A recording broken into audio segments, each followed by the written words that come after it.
All right, college football addiction. The SEC championship game went about like we expected. We predicted Georgia would win, but I do think there were some really big takeaways in this game.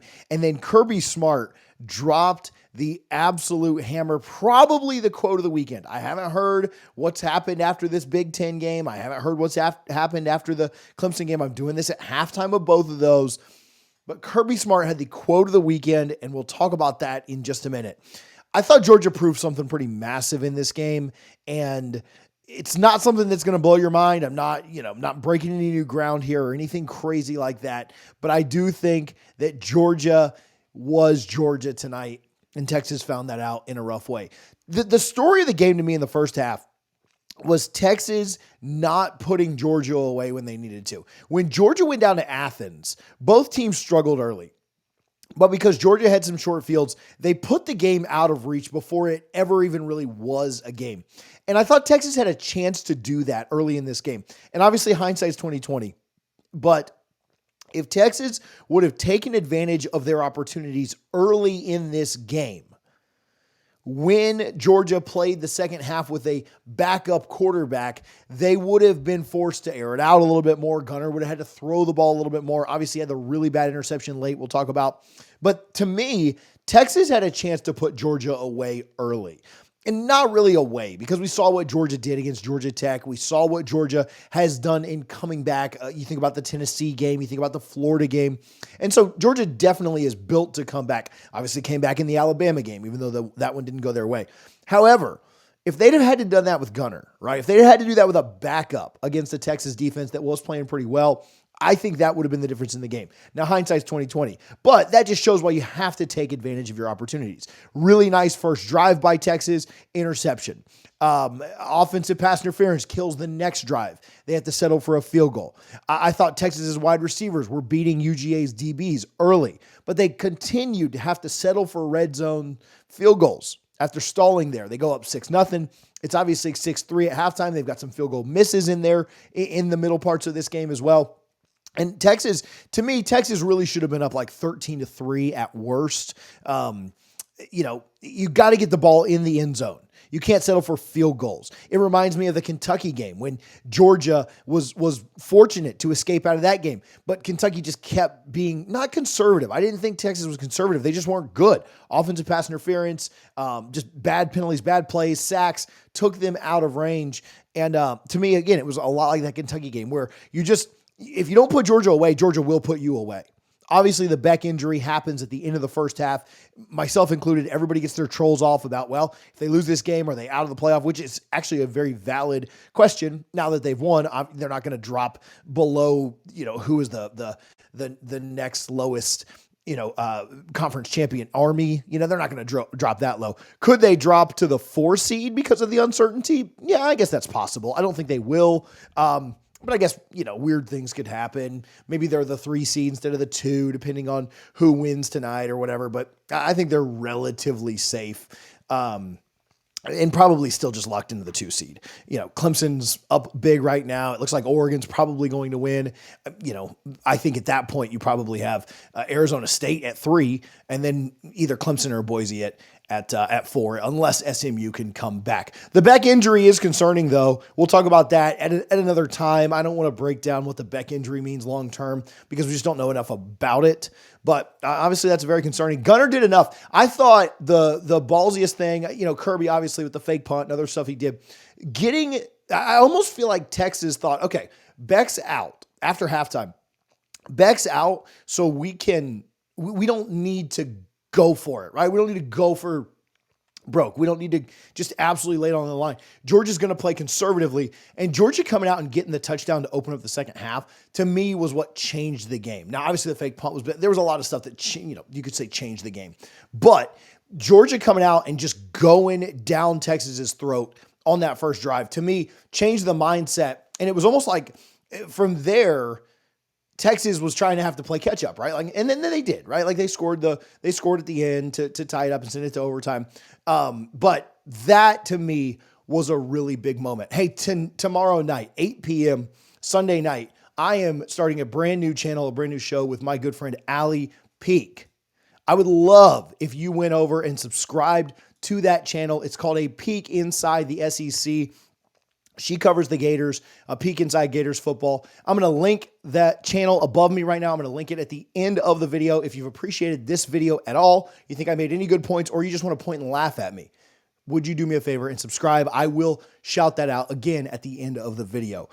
At the very end of the game, did it feel like Texas was kind of playing for overtime? They got the pass interference, and it felt like they had a good shot. But even right before that, they let a lot of time click off, and they had timeouts, and it just felt like Texas was playing to not leave Georgia very much time left on the clock, or maybe it was just bad management of the clock. But man, once they got down inside the 15 on that pass interference, which was a great play by the Georgia DB to not give that up, it felt like they got conservative. I didn't like the play calling there at the end. Once they took the sack, obviously at that point, the screen pass I didn't have a huge problem with, because you just want to not lose yardage, and your chances of converting a third and 15, 16 from the 17 are pretty low anyway. So that was fine to me.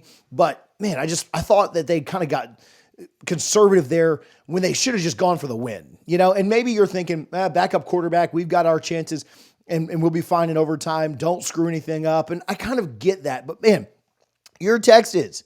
You're the team that I know they were a slight favorite, but you're the team that Georgia's the big dog, right? No pun intended. And I thought they were kind of weak there. I thought the calls in overtime were pretty weak. They got the first down, but then they just kept throwing low percentage balls up to the end zone. I thought that was really weak. I mean, they were killing Georgia on the slants. And again, you want to be conservative. You don't want to be conservative. Now, this is the SEC championship, and you've got everything to gain and really nothing to lose, right? Texas is likely still going to host a playoff game. I'll do a playoff prediction that'll maybe come out tomorrow morning. But Texas had nothing to lose here. And they were killing Georgia on the slant passes. They were killing Georgia by just not being dumb, and just so many plays, really by both teams. Bobo did this some too offensively. Just weak calls in overtime. And I thought UGA's effort was way, way better in overtime. I thought they were more physical. Obviously, it felt like they wanted it more.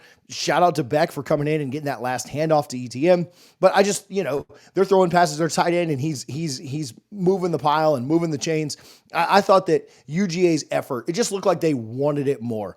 And their coaching staff certainly was better prepared for overtime. I hated the way that Texas played overtime with the low percentage balls to the end zone, put themselves into 3rd and long. And then obviously at that point, you just kind of had to settle for the field goal. UGA went out and took the game, where I thought Texas was playing to maybe just get to a second overtime. I didn't like the way that worked out. What a moment for ETN. Obviously really cool. I mean, you can see the Florida State stuff behind me. If you've never watched the channel, you understand. I cover Florida State. I like Florida State. That's fine. But obviously ETN coming from a rival of not only mine, but also of Georgia's, and then getting to get the game-winning walk-off touchdown in the SEC championship after 2 under 500 seasons in Gainesville. A cool moment for him. That's why he went there. That's really sweet. That's really special. And it's dope, right? Like, that's a cool moment for him. I thought Quinn Ewers was just okay today. I think he needs to be better. Georgia's defense is very good and they played very well, but man, when early in this game, man, Texas's wide receivers were dominating UGA's defensive backs, and they were beating them off the ball. They were beating them down the field. And Georgia's defense definitely got better. Kirby's so good at second half adjustments. But, man, I thought Quinn was really just okay in this game, especially in the second half and then in overtime. Beck's future, again, something to watch out for. He does have a lot of time off, though. They're not going to play for about a month because they're going to have the bye. I don't think they play until, January 1st? Would that be their game, or somewhere right around there? So that's good for them. UGA, again, I think they're the 2 seed. Texas probably 7 or 8. Hosting a home playoff game for sure. And there's some chaos in front of them that could certainly impact that. Thought, again, UGA was more physical in this game. They deserved this game more. And then Kirby had the absolute quote of the day, where they asked him what he was most looking forward to in the with the bye. And he said some rest, getting to be at home for a little while, because he said Greg Sankey and the SEC had sent them on the road all season.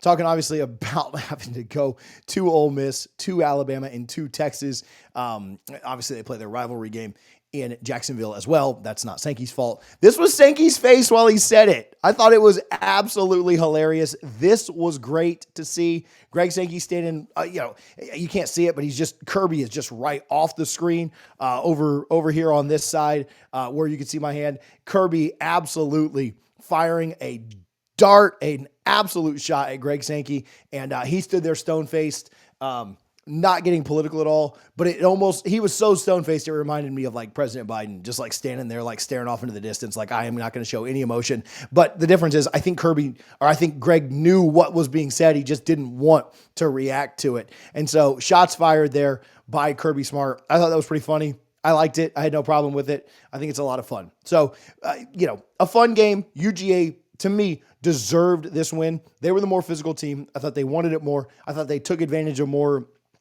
mistakes. They capitalized more often. Texas had the chances early to put this thing away. They refused to do so, and it bit them in the butt. Massive shout out to just the way that UGA made halftime adjustments. And then I think, again, in overtime, they went out and got it. They went for it. Even the interception by Gunner, they were going for it there, right? And it didn't work out their way. They're lucky it wasn't a pick six. They were fortunate, right? They were blessed in some ways. But they went out and took the game, and it felt to me like Texas was more trying not to lose it, right? Trying not to fumble the bag in the last minute. And ultimately, by playing conservatively, that is what ended up happening. So Kirby, absolute quote of the day, smacked down on the SEC when he said that. Greg Sankey standing there, absolutely stone-faced, absolutely hilarious. To me, I don't think anything will beat that for the rest of the day. We'll see what anybody else says when some of these games are over. Dabo certainly has some of his own ways of saying things that are pretty unforgettable. Again, if you watch this, if you enjoyed it, if you hated the coverage, if you liked whatever, do me a favor. I'm going to link it right here at the end of this video. A peek inside the SEC. Would you do me the favor of not only subscribing to this channel, College Football Addiction, but an SEC specific channel that we've got going, almost up to 500 subscribers, and we haven't dropped an episode yet. 8 p.m. on Sunday night, we will be live. We will talk about all things SEC, of course, this game included. Got a good Gator friend, Allie Peak, who some of you Georgia fans can come in there and give her a hard time while we talk about ETN getting a little revenge. But thank you guys, as always, for tuning in to College Football Addiction. We appreciate you. We'll talk to you soon. Hopefully, you Georgia fans have enjoyed this. Texas, you got to win 4 games now, and you can enjoy something too. So, going to be a fun playoff. Got a couple second halves here to watch, and then we'll talk about those games later too. But thank you guys for tuning in to College Football Addiction.